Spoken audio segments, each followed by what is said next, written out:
আসসালামু আলাইকুম কৃষি ভাই ও বন্ধুরা, আশা করছি সবাই ভালো আছেন। আপনাদের মাঝে হাজির হলাম আদা চাষ, বস্তায় আদা চাষের প্রথম পর্ব নিয়ে হাজির হলাম। আদা চাষের জন্য 1000 বস্তার জন্য কি কি উপকরণ লাগে সেই বিষয়ে আপনাদের মাঝে এই ভিডিওর মাধ্যমে শেয়ার করব। অবশ্যই ভিডিওটি না টেনে আপনারা দেখতে থাকবেন এবং আমার পেজটি ফলো দিতে ভুলবেন না। আর ইউটিউব চ্যানেলটি সাবস্ক্রাইব করে অল নোটিফিকেশন অন করে রাখবেন অবশ্যই, যাতে পরবর্তী পর্ব আপনাদের পেতে খুব সহজ হয় এবং আপনারাও খুব সহজে আদা চাষ করতে পারেন। এবং শেয়ার করতেও ভুলবেন না। আপনার টাইম লাইনে পরবর্তী ভিডিওটি সম্পূর্ণ দেখিয়ে আদা চাষ করতে পারবেন।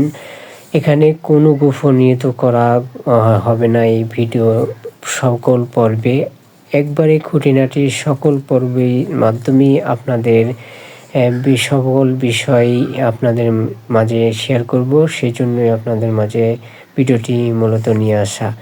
আদা চাষ করার জন্য 1000 বস্তার জন্য প্রথমত মাটি নিতে হবে, বালি মাটি, দোআঁশ মাটি যাকে বলে। 2 ট্রাক মাটি নিতে হবে এবং হাফ ট্রাক গোবর সার নিতে হবে, হাফ ট্রাক ছাই নিতে হবে এবং হাফ ট্রাক লাল বালু নিতে হবে। কোকোপিট কিছু দিতে হবে এবং কোকোপিট যদি না পান অবশ্যই কাঠের গুঁড়ো বা ধানের তুষ ব্যবহার করতে পারেন।